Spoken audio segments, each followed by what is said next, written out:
Hello and welcome back to KXAN Plus. Thanks so much for joining us here. If you were watching Weekend Watch, welcome back. We're here again live with another stream, and this time we have a traffic stream with our KXAN traffic expert, Erica Brennes.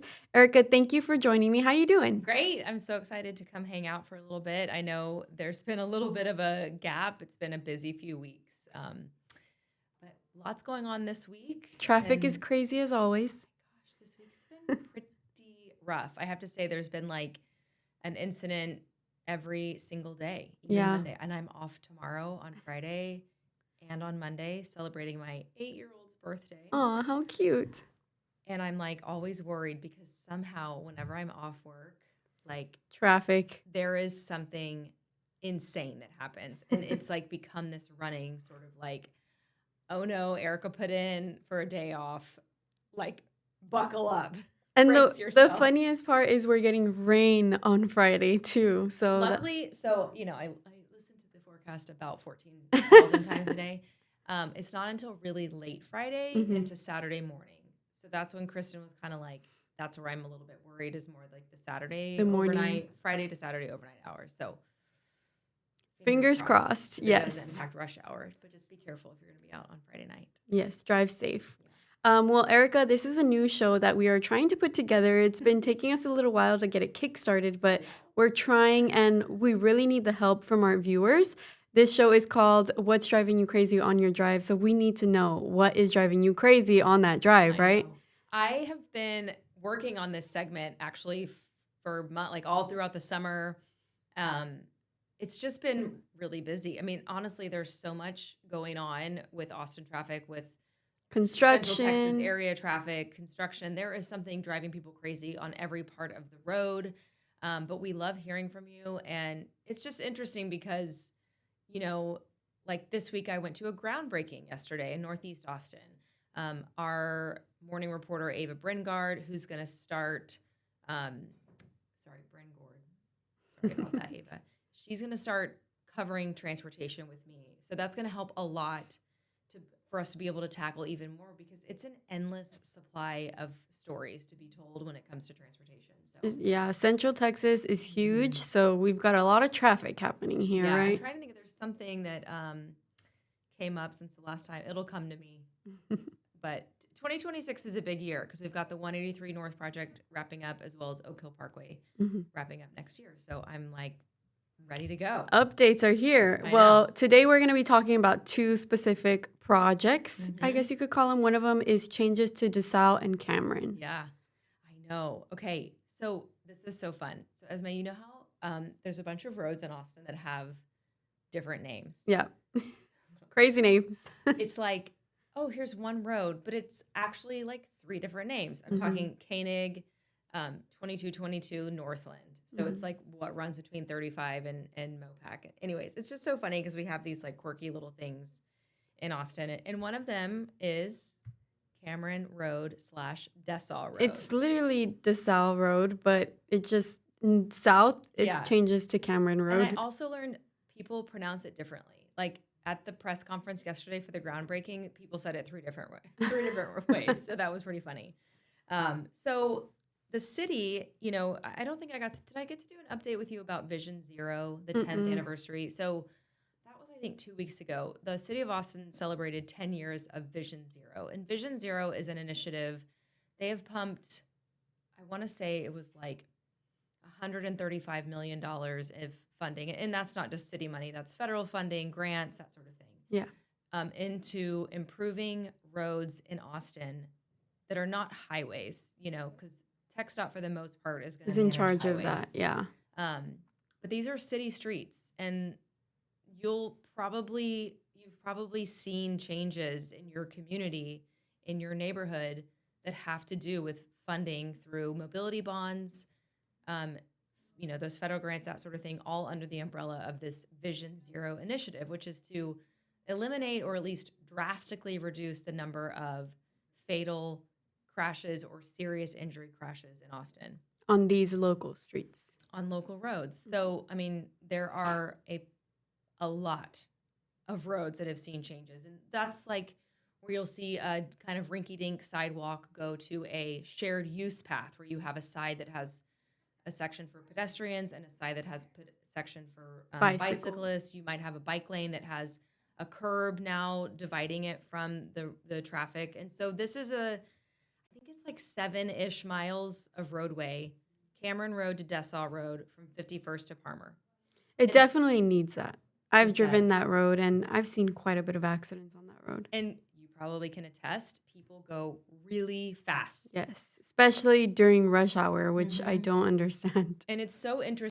I love being able to like chit chat or as I put on my Facebook now, yap about all of this because I can yap for a long time about traffic. So what's interesting is that they're taking not the entire swath of that roadway is 3 lanes in each direction, but portions of it are 3 lanes in each direction. It's now only going to be 2 lanes in each direction. Wow. And so traffic engineers, the studies over time have shown the more lanes, the faster drivers go. The fewer lanes, you start that are passing skinnier, it forces traffic to slow down, which is just an interesting study in human behavior. So they're going to take it down to 2 lanes from 51st Street to Palmer Lane. So on that south side of Cameron Road, it's called Cameron. And then once you get to, let me see if just north of it, I think it's it's at Runberg Lane where it changes. Yeah. So at Runberg Lane, it changes to Dessau. Dessau. Yeah. Dessau. I was like, we're all saying it differently. So you're going to see those improved sidewalks. You're going to see new lighting, better crosswalks for pedestrians or cyclists. You're going to see improvements to the bus stops. There's 21 bus stops along that stretch. Yeah, I think there's like 3 schools too. There's schools. Yeah. There's businesses. There's all kinds of reasons. I mean, for people to be at the point of Vision Zero is for everyone to feel safe getting around the way they need to get around. I think a lot of us get this tunnel vision. We get in our cars, and I've seen this around bike lanes. And it's been, if I'm to be quite honest, it's been kind of disappointing some of the reaction I get when I cover bike lane stories of people who hate the bike lanes. And I'm like, why? Well, no one ever uses them, and this area doesn't have a problem. But if you provide options for people to safely walk and bike and wait for the bus, shade structures, all that stuff, they will use them. Now, it doesn't happen overnight, but 2, 3, 4, 5 years from now, it sort of becomes this mixed use area. And so, you have to think that when city, the county, the state, theoretically, you hope they are planning for everyone, socioeconomic background, whatever it is, everyone should have a right to quality transportation. It's part of why I love covering traffic, because it impacts everyone's access to mobility. So hopefully that resonates with someone that might be listening, and you say, the next time you see a new bike lane go up in your neighborhood, you think maybe this is for the greater good in the long run. Yeah. And you know what? This specific road is a really popular commute for anyone going from north to south Austin for work or to drop off kiddos. This is a popular commute because it's not I-35, but it's still less congested. Yep. So I don't know how it's going to look with this one-way lane. So listen to this. Okay, so it's still 2 lanes in both directions. And then as you come to intersections, they'll add the 3rd lane for turn lanes and that sort of thing. And I have lived in Austin since 1996. So we're coming up on 30 years, which is crazy. But when the city announced they were taking the portion of Barton Springs from AZ Morton to Lamar from 2 lanes to 1, I was like, livid. This is going to be a disaster. It's been totally fine. Really? Yes. Wow. So, and that I literally was like, I can't believe they're doing this. It's been fine. They proved me wrong. I love to be proved wrong. They have to do the studies Yeah. to be able to start a project like this anyways. Yes. Yeah.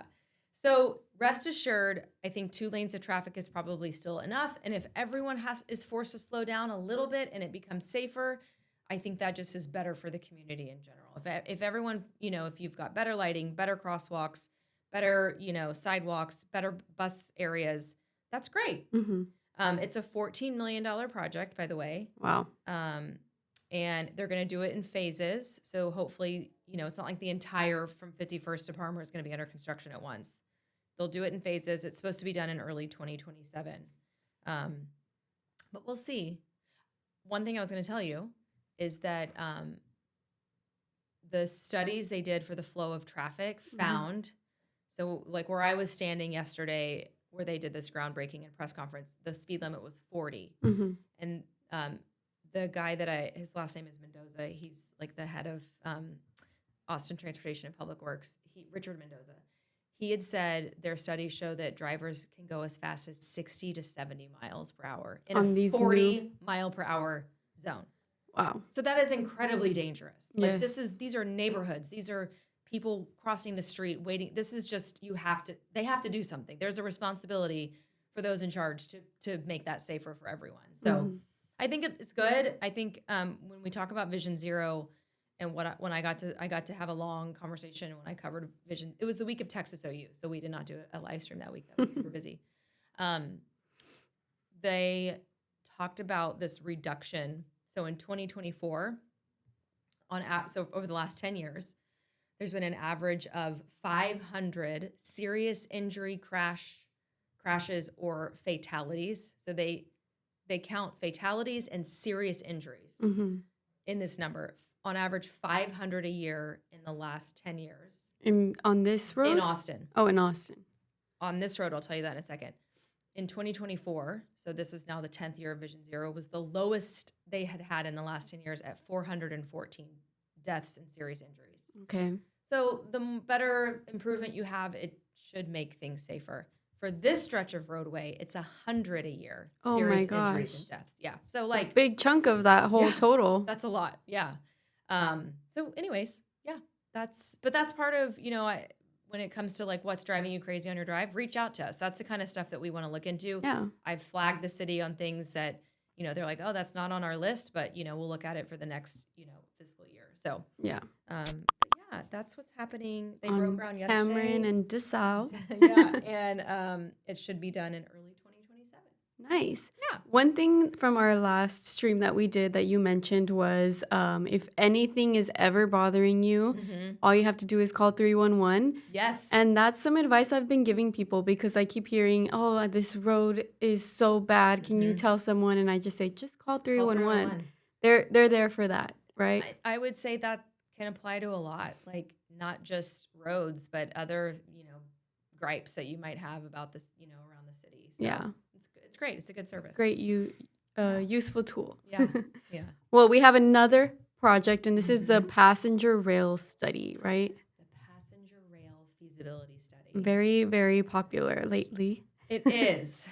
Passenger rail. I mean, talk about when you look at, Texas versus other parts of the country, other parts of the world, man, we really missed the boat on passenger rail. I mean, obviously we have the Red Line, which is, I think, wildly successful for Cap Metro. It's supposed to be expanded under Project Connect, which, by the way, I have Ava Brengord also. I was like, girl, own Project Connect. Like, she talked to Cap Metro yesterday, so I'll see when she puts that together. And I said, they'll tell you, I know there's not been like ground broken for the new line, but they do say they're doing work. And I'm like, well, let's just find out. What is that work and when is it going to be done? Yeah, trust me, we asked those questions. So let's talk about passenger rail line. Different. This is not the city. This is not Cap Metro. This is the Travis County Commissioners. So this week at their board meeting, or the Travis County Commissioners meeting, rather, they approved a feasibility study. And our county judge is Andy Brown. And Andy Brown really wants passenger rail to move forward for the Austin area. As does all the residents here in Austin. You would think. I mean, again, you never know what's going to make people mad. I've learned that the hard way. I mean, as long as it doesn't go straight through the city and disrupt like the areas in there. And this is what got brought up this week is looking at the footprint of SH-130 and how it could potentially, that footprint, how can it support passenger rail? Which is interesting because when you talk about mass transit and these like multimodal ways to get around, you know, ways other than just getting in your car, there is a really important concept called first last mile. And it's how do we get people to their final destination? It's very rare that you have a bus stop literally in front of your office or your home. Yeah. So and typically it's around a mile, right?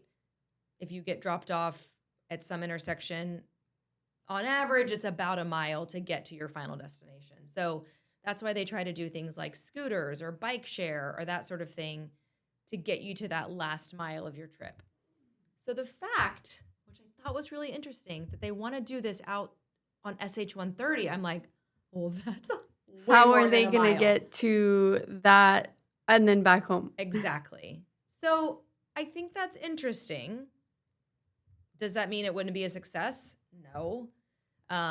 You know, but it's like you want to make it as easy as possible for people to use mass transit. Yes. So let's talk about it, though. So their whole thing is, can we potentially create a passenger rail line that could start in Williamson County? You know, SH-130 hits Williamson County at hits in Williamson County at I-35. Hopefully that all made sense. But it goes all the way down, you know, through like the Del Valley Circuit of the Americas area, through Lockhart. It continues all the way south to Bexar County. Towards Seguin, yeah. Yeah. And so towards San Antonio to I-10. So it avoids the I-35 corridor. It avoids I-35, which is interesting. And I'm actually, now that I wrote that down, I'm like, I don't know that is that Bexar County? I don't know. Whatever. I'll fix that if not. But y'all get the gist. It's down to where it hits at I-10. So, you know. And where's the drop-off point? I mean, they would probably just add. One of them was talking about the airport. So could the airport be a point? The Austin airport? Mm-hmm. Okay. Mm-hmm. And so there's a company called HNTB Corporation that's conducting this feasibility study over the next 175 days or so. And it's a $125,000 contract with HNTB to study the feasibility of passenger rail from Williamson County, basically to I-10, to down south. So they chose this company, they said, because they're already doing a compatible study with TxDOT on an I-10 corridor study. So the population right now in the Austin-San Antonio corridor is about 4.5 million, and it's expected to grow to 6 to 7 million by 2030. I mean, we're not far from 2030. We are not. That's a big jump. So they're just looking at, is this an option? Judge Brown in the meeting on Tuesday or Wednesday, whatever day that was, he said there's potentially a chance that if it all works out as far as land acquisition and right of way, that's one of the big hurdles, right, when it comes to highway expansion, rail expansion, is land acquisition. Yeah. But if they can build it within the right of way of SH-130, can they minimize that barrier to entry? And could this theoretically be done before I-35 is done? Wow. And he said, yeah, that's incredible. I know. So that would be really interesting, you know?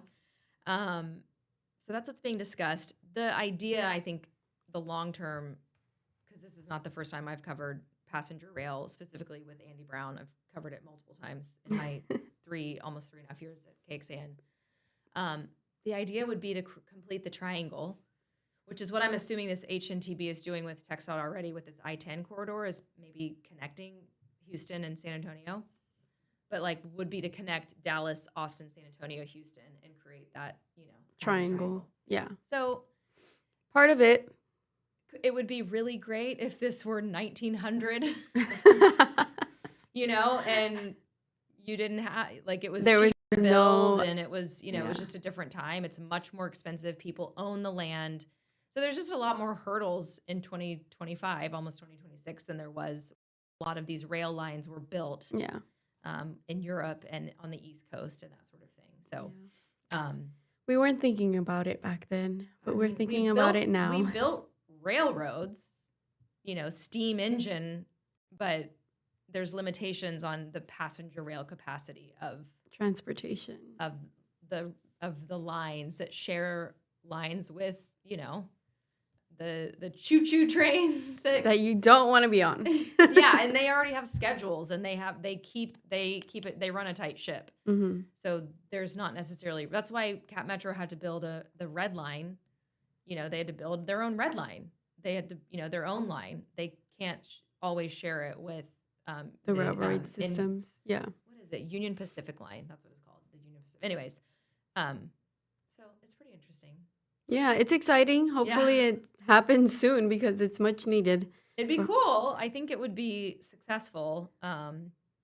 You just kind of, when you look at New York City, Boston, Chicago. Oh, I love Chicago. It just runs right through the heart of the city, so, but it seems like they want to do what they can. Mm-hmm. So that's kind of interesting. With what they can, too.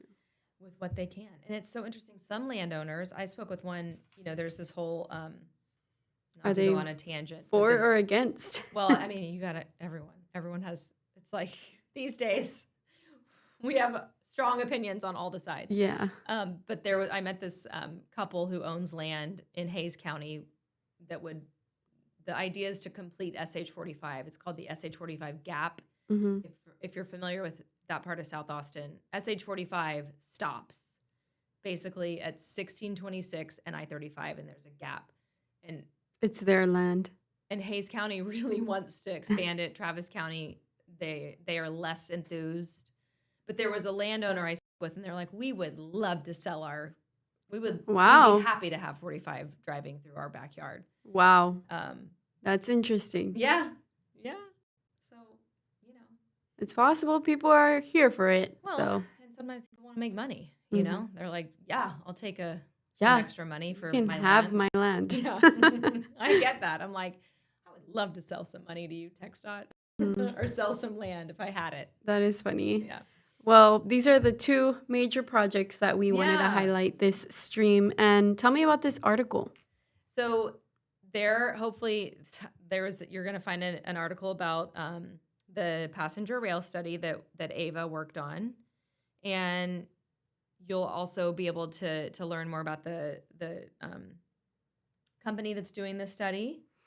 And I'll also have a link to my story with the Cameron and Dessau. Mm-hmm. But yeah, I mean, I'm really excited to have Ava jump on board. We used to have a digital reporter named Kelsey Thompson.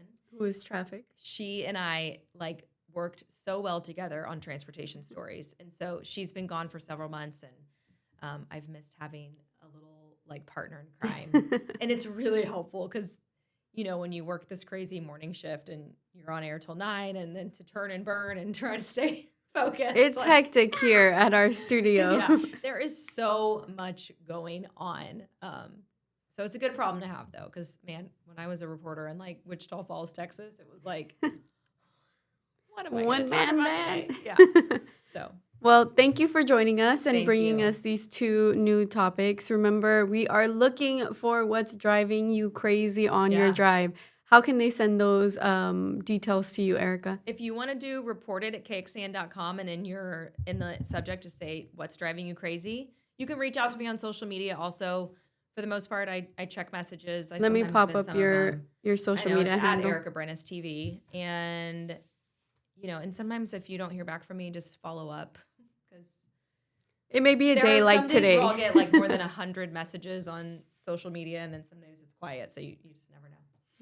Yeah. We're always You're busy. You're never going to make me mad by being like, I'm just double checking to see if you got. Actually, we appreciate those because it bumps your messages to the top and they don't get lost, right? Exactly. Yeah. Well, thank you for joining me, Erica, and we will see you next week. All right, bye.